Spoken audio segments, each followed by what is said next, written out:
नमस्कार. मालिकेच्या पुढील काही भागांमध्ये आपल्याला खूपच जबरदस्त असा ट्विस्ट पाहायला मिळणार आहे. कारण रोहिणीचं एक नवीन कारस्थान सुरू आहे. तिला काहीही करून जो ग्रंथ दिलेला आहे तो ग्रंथ उद्ध्वस्त करायचा आहे, तरच कला आणि अद्वैत यांच्या नात्यामध्ये फूट पाडता येईल. त्याचबरोबर कला घरातली सगळी नाती जपण्याचा जो काही प्रयत्न करत आहे तो तिला उधळून लावता येईल, असं सगळं तिच्या डोक्यात सुरू असतं आणि त्याच पद्धतीने तिने वागत असते. तेव्हा मात्र इकडे कला आणि त्याचबरोबर अद्वैत प्रत्येक वेळेस काही ना काही मार्ग काढून त्या सगळ्यावरती उपाय काढत असतात आणि या सगळ्या गोष्टी घडत असतात. परंतु जेव्हा हे सगळं घडत आहे तेव्हा मात्र एक मोठा धक्का बसलेला असतो. कारण काहीही झालं तरीही आता कला आणि अद्वैत या दोघांना कळलेलं असतं की ते पान फाटलेलं आहे. शेवटी त्यांनी ते पान जोडलेलं आहे, परंतु आता या ग्रंथामध्ये जी चित्र आहेत त्याला नक्की कसं हे करायचं हा प्रश्न पडलेला असतो. तेव्हा अद्वैत म्हणतो की हे बघ, जास्त विचार करू नको, आपल्याला मार्ग नक्की सापडेल, तू काळजी करू नकोस. कारण कलानेच कुंकुमार्चनचं विधी जो असतो तो पूर्ण केलेला असतो, एवढ्या कठीण परिस्थितीत पूर्ण केलेला असतो. म्हणूनच त्यांना आज त्यांच्या घराण्याला शापातून मुक्त करण्यासाठी तो ग्रंथ मिळालेला असतो. तर मार्गही नक्कीच मिळेल असं तिला अद्वैत समजून सांगत असतो. कारण अद्वैतच्या डोक्यात फक्त एकच असतं की हिने पॅनिक होऊ नये, कोणत्याही गोष्टींचा चुकीच्या पद्धतीने विचार करू नये, एवढाच विचार अद्वैत करत असतो आणि तिला समजून सुद्धा सांगत असतो. फायनली ते चित्र जोडलेलं असतं आणि कला आणि अद्वैत या दोघांचंही बॉन्डिंग आता जे आहे ते खूप छान पद्धतीने आपल्याला पाहायला मिळत आहे. कला आणि अद्वैत दोघंही एकमेकांना समजून घेत असतात. ज्या परिस्थितीमध्ये ते राहिलेले होते, ज्या परिस्थितीमुळे त्यांच्यावर ही वेळ आलेली होती, त्या सगळ्या गोष्टी शांतपणे ते हँडल करत असतात. काहीही झालं तरीही त्यांनी पॅनिक न होता डिसिजन घेत असतात. कला थोडीशी सध्या हायपर होत असते, पण अद्वैत मात्र खूप शांतपणे ह्या गोष्टी करत असतो. कारण या सगळ्यामुळं अद्वैतच्या मनात एक भीती निर्माण झालेली आहे की मला नातं नाही तोडायचं, मला खरे बरोबरच राहायचं आहे आणि काहीही झालं तरीही खरेशिवाय माझ्या जगण्याला अर्थ नाही, हे अद्वैतच्या डोक्यात सुरू असतं. अद्वैत कलाला जवळ घेतो आणि फायनली ते दोघंही खुश झालेले असतात. इकडे रोहिणीच्या डोक्यात एकच सुरू आहे की रजनीच्या डोक्यात एकच सुरू आहे की सोहमचं कसं होणार, म्हणून बिचारी रजनी विचार करत असते आणि त्याच वेळी तिने सोहमच्या बाबतीत आता मार्ग काढायचे ठरवते. कलाला विचारते की मला कळत नाहीये, अनामिका डिवोर्स देणार आहे, पुढे काय करायचं. कला म्हणते की मी स्वतः अनामिकाला भेटलेले आहे, अनामिकाशी बोललेले आहे, पण तिच्याकडून आता काहीच होप्स नाहीत. कारण तिने ठरवून टाकलेलं आहे की तिने सोहमला डिवोर्स देणार आहे. मग आपण काय करायचं हा प्रश्न आता दोघींच्या पुढे उभा राहिलेला असतो. सोहमची समजूत कशी घालायची, सोहमला सगळ्या गोष्टी कशा समजवायच्या, या गोष्टींचा विचार आता दोघीही करत असतात. परंतु त्यांच्या दोघींच्याही लक्षात येत नाहीये की नक्की काय करावं लागेल, हे सगळं कसं मॅनेज करावं लागेल हा प्रश्न मात्र पडलेला असतो. आणि त्याच वेळी कला म्हणत असते की हे बघा, मी तुम्हाला काय सांगते, तुम्ही ना पॅनिक होऊ नका, आपण बघूया, मी सोहमशी बोलून बघते. अद्वैत पण म्हणतो की हो, मीही बोलून बघतो. अद्वैतने तर सोहमशी बोलायलाही सुरुवात केलेली आहे. सोहमने अद्वैतला स्वतःहून सांगितलेलं आहे की माझ्या मनात काजल आहे, मला काजलबद्दल वाटतं, असं स्पष्टपणे सांगितलेलं आहे. परंतु या सगळ्यातून मार्ग काढणं वाटतं तेवढं सोपं नाही. अनामिकाने जरी डिवोर्स पेपर दिलेले असले तरीही गोष्टी साध्या नाही आहेत, हे मात्र तेवढंच आहे. त्याचबरोबर इकडे पाहायला मिळतं ते म्हणजे काजलच्या लग्नाची बोलणी झालेली असतात. कालच्या व्हिडिओमध्ये आपण पाहिलेलं होतं की काजलचा साखरपुडा सुद्धा आता झालेला आहे. तर संगीता त्यांना म्हणत असते की आता लवकरात लवकर आपण लग्नाचा मुहूर्तही काढूया, असं त्यांचं बोलणं सुरू झालेलं आहे. परंतु इकडे कलाच्या बाबांना मात्र ही गोष्ट पटत नसते. ते म्हणत असतात की आपण जावईबापूंना सांगितलेलं नाहीये, आपण अद्वैतरावांना हे सगळं सांगूया आणि जर कलाला हे नंतर कळलं तर तिला अजिबात ते आवडणार नाही, असं ते बोलत असतात. परंतु ऐकायलाच तयार नसते ती म्हणजे संगीता. संगीता म्हणत असते की नाही, तुमच्या लक्षात येत नाहीये काय झालेलं आहे, तुम्ही असं का विचार करताय? अहो तुम्ही विसरताय का नक्की काय प्रॉब्लेम झालेला आहे आपल्या मुलीच्या बाबतीत? आणि अद्वैतरावांना आणि कलाला जर हे सांगितलं तर त्यांना हे पटणार आहे का? हे सुद्धा संगीताला माहिती आहे.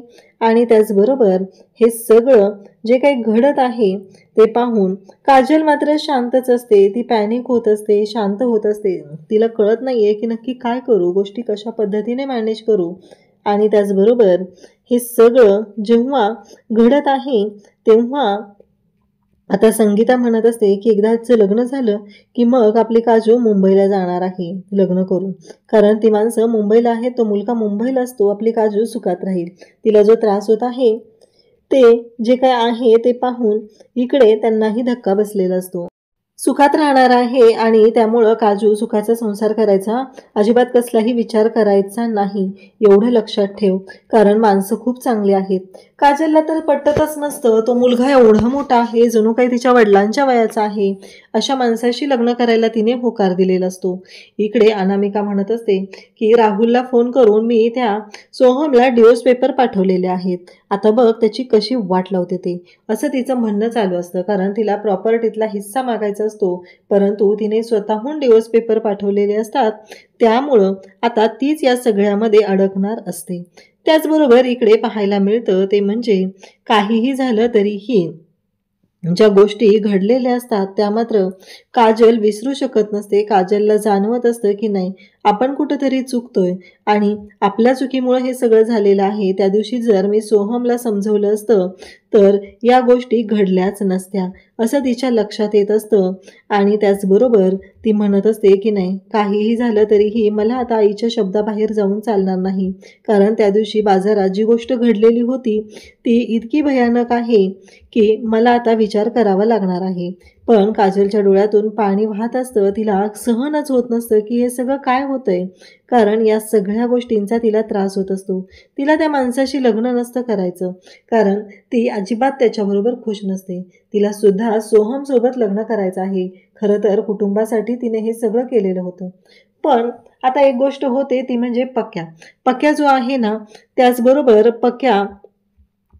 पक्या तिथं आलेला असतो आणि तो पाहतो की काजलच्या लग्नाची सुरू झालेली आहे तयारी.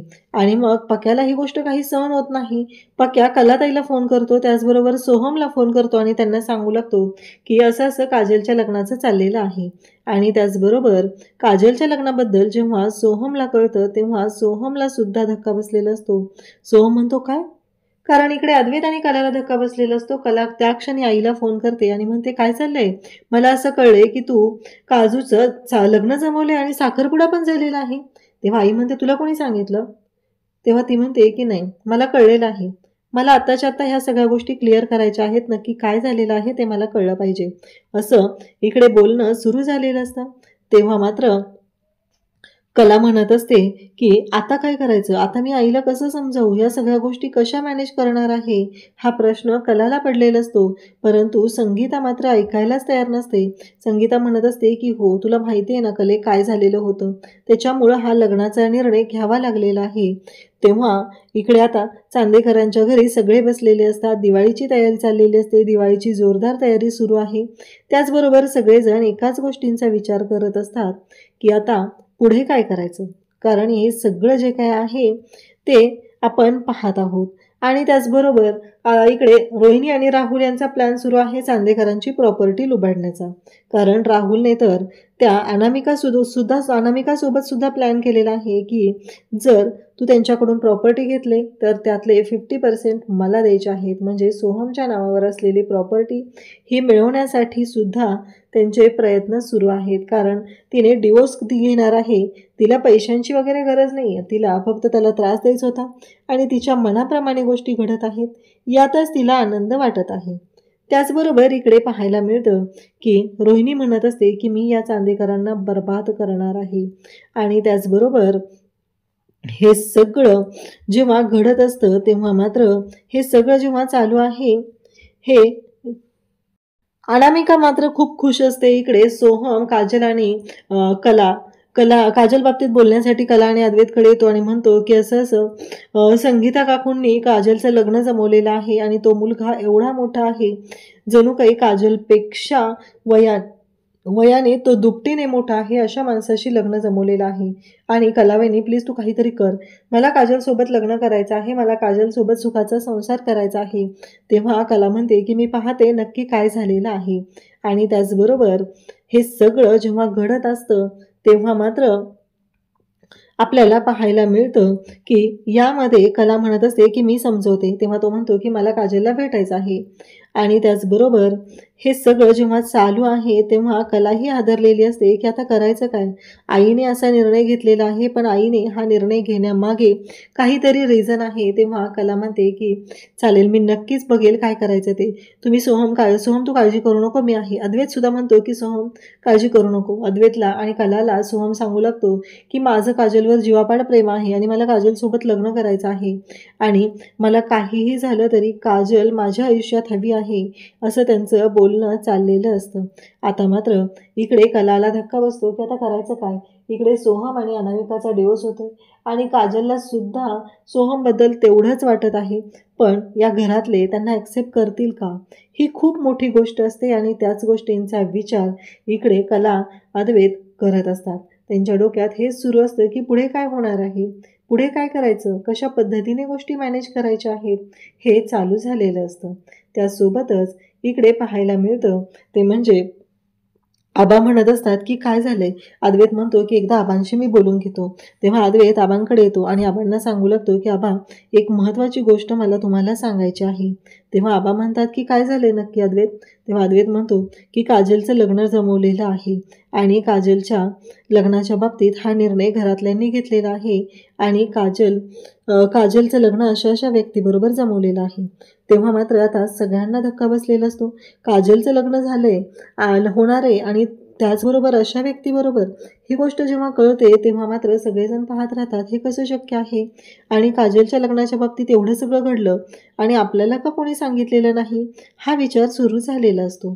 तेव्हा मात्र इकडे आबा म्हणतात की म्हणजे काय, तुमच्या डोक्यात नक्की काय आहे, तुम्हाला दोघांना काय वाटतं, असं आबा विचारू लागतात. तेव्हा मात्र आबांना इकडे कला आणि अद्वैत म्हणत असतात की सोहमने आम्हाला सांगितलेलं आहे की सोहमचं काजलवरती खूप प्रेम आहे आणि सोहमला काजलसोबत लग्न करायचं आहे. तेव्हा आबा म्हणतात काय. तेव्हा अद्वैत म्हणतो की हो, माझं त्याच्याशी बोलणं झालेलं आहे. आणि आबा म्हणतात पण काजलचं काय, काजल तर तयार झाली ना त्या लग्नाला. तेव्हा कला म्हणते की हो आबा, पण तो मुलगा काजलपेक्षा वयाने दुप्पट मोठा आहे आणि एवढ्या मोठ्या मुलाशी आई तिचं लग्न करते आणि मलाही काही बोलू दिलेलं नाही आहे. साखरपुडा झाल्यानंतर ह्या गोष्टी सांगितलेल्या आहेत. तेव्हा आबा म्हणतात की चालेल, मी बोलतो त्यांच्याशी. परंतु इकडे संगीता मात्र ऐकायला तयार नसते. संगीता म्हणत असते की नाही, काहीही झालं तरीही हे लग्न होणारच आहे आणि ह्या लग्नाला कोणीच अडवू शकत नाही, हे सगळं संगीताचं बोलणं चाललेलं असतं. तेव्हा मात्र इकडे काजल सुद्धा म्हणते की हो, मी आईच्या शब्दाबाहेर नाही, आईनं मला जे सांगितलेलं आहे तेच मी करणार आहे, असं काजलने सांगितलेलं असतं. कला म्हणत असते की अगं काजल, असं नको करू, तुझ्या लक्षात येत नाही आहे का. परंतु ती ऐकायलाच तयार नसते. ती म्हणत असते की नाही, मला हे लग्न करायचं आहे, मी ठरवलेलं आहे आणि मला आईबाबांना माझ्यामुळे त्रास होऊ द्यायचा नाही, असं सुद्धा तिने सांगितलेलं असतं. परंतु आता लग्नाचा दिवस येतो आणि लग्नाची तारीख ठरलेली असते. इकडे कला आणि अद्वैतला चांदेकरांचे संसार कसे वाचवायचे या बाबतीत आता समजलेलं असतं आणि त्याचबरोबर त्यांच्या दोघांना त्या ग्रंथातील फोटोचा अर्थ उलगडलेला असतो. त्यामुळं कला आणि अद्वैत दोघंही खुश असतात. आता पुढे काय करायचं या गोष्टींचा ते विचार करत असतात. आणि त्याचबरोबर इकडे सोहम सांगतो की मी जाणार आहे, काजलचं लग्न आहे आणि काजलला लग्नातून घेऊन येणार आहे. तेव्हा अद्वैत म्हणतो, अरे असं काय करतोयस तू, तुला कळतंय का, ऑलरेडी किती गोंधळ झालेला आहे आणि असं काय करतोयस. तेव्हा तो म्हणतो की असंही अनामिकाने मला डिवोर्स दिलेला आहे, मी त्या डिवोर्स पेपरवर सह्या केलेल्या आहेत आणि आमचा डिवोर्सही फायनल झालेला आहे, त्यामुळं कोणीच मला अडवू शकत नाही, असं तो सांगत असतो. आणि तो म्हणतो की जर मी काजलसोबत लग्न केलं तरच सुखी राहील. तेव्हा अद्वैत आणि कला विचार करतात की या बाबतीत आता आपल्याला सरोज मॅमशी बोललं पाहिजे. म्हणून कला म्हणते की चांदेकर, आपण सरोज मॅमना याबद्दल सगळं सांगूया. मग ते दोघंही सांगू लागतात. तेव्हा सरोज म्हणते, पण सोहमचं काय म्हणणं आहे याच्यावर? सोहम जर असा विचार करत असेल तर आपल्याला विचार करावा लागणार आहे, कारण काहीही केलं तरीही सोहमच्या बाबतीत आपल्याला हलगर्जीपणा करून चालणार नाही. आणि नेमकं सोहमने तर आता इकडे बॉम्ब फोडलेला असतो. ज्या दिवशी काजलचं लग्न आहे त्या दिवशी तो पोहोचलेला असतो. पक्याला मदतीला घेतलेलं असतात. आणखी 2 मित्र असतात आणि ते लग्न मंडपातून काजलला गायब करतात. लग्न मंडपातून काजलला गायब करून ते काजलला घेऊन येतात, एका मंदिरात घेऊन येतात. काजल म्हणत असते की नाही, मी हे सगळं करू शकत नाही. पण काजलला सुद्धा तो समजवत असतो की तुझ्या लक्षात येत नाहीये, जर तू आत्ता माघार घेतलीस तर खूप अवघड होणार आहे. तुला कळतंय का, त्या व्यक्तीबरोबर लग्न केल्यावर तू खुश होणार आहेस का? मग असं का करतेस तू? असं म्हणत काजलला तो सांगत असतो की आपण दोघं सुखाने राहूया. तुला माहिती आहे ना, अगं मला माहिती आहे मी जास्त पैसे कमवत नाहीये, पण जे काही कमवतोय ना ते कष्टाने कमवतोय. हळूहळू होईल सगळं व्यवस्थित आणि सगळ्या गोष्टी क्लिअर होतील असंही सांगितलेलं असतं. आणि तेव्हा मात्र काजल सुद्धा या लग्नाला तयार होते. त्या क्षणी सोहमला घट्ट मिठी मारते. सोहमने याबद्दल अद्वैत आणि कलाला काही सांगितलेलं नसतं. इकडे लग्न मंडपामध्ये गोंधळ सुरू झालेला असतो. मुलगी लग्नातून पळून गेलेली आहे. संगीता आणि कलाचे बाबा दोघेही अगदी ओक्साबोक्सी रडू लागतात. त्यांना कळत नाहीये की आता करायचं काय. हे सगळं काय झाले अचानक आणि काजलनं असा का गोंधळ केला, हा प्रश्न त्यांनाही पडलेला असतो. आणि इकडे काजलने मंदिरात लग्न केलेलं असतं सोहमसोबत. इकडे कला आणि अद्वैतला तोपर्यंत फोन येतो घरून. आणि घरून फोन आल्यानंतर ते चांदेकरांच्या घरी येतात आणि पाहतात तर काय, दारात कला, सोहम आणि काजल दोघंही लग्न करून आलेले आहेत. हे पाहिल्यानंतर खूप मोठा धक्का बसलेला असतो आणि कला आणि अद्वैत एकमेकांकडे पाहतच राहतात. पण आबा त्याच क्षणी येतात आणि आबा म्हणू लागतात की ठीक आहे, माझा नातू, माझा सोहम जर सुखात राहणार असेल तर मला हे नातं मान्य आहे असं सांगितलं जातं. तेव्हा रोहिणी आणि रजनी, रोहिणीला तर खूप राग आलेला असतो. ती म्हणत असते की काय, 2 कमी होत्या म्हणून तिसरी अजून आलेली आहे याच घरामध्ये. नेमकं श्रीकांत तिथं नाहीये. आणि आता रजनी सुद्धा थोडीशी धक्का बसल्यासारखी पाहत आहे, कारण अनामिका पण वाईट नव्हती. काजल तिला आधीपासून आवडायची, तिनं काजलला म्हणून सुद्धा दाखवलेलं होतं. पण इकडे कला आणि अद्वैत दोघंही पाहत असतात. तेव्हा आबांनी सांगितल्यामुळं, आबांनी होकार दर्शवल्यामुळं आता कोणी काहीच बोलू शकत नाही. तेव्हा अद्वैत म्हणतो की सोहम, तू सुखात आहेस ना, मग बास, मला दुसरं काही नको. बाकी सगळ्या लोकांशी लढायला मी तयार आहे असं अद्वैतने सोहमला सांगितलेलं असतं. अशाच अपडेटसाठी चॅनलशी कनेक्ट राहा. थँक्यू.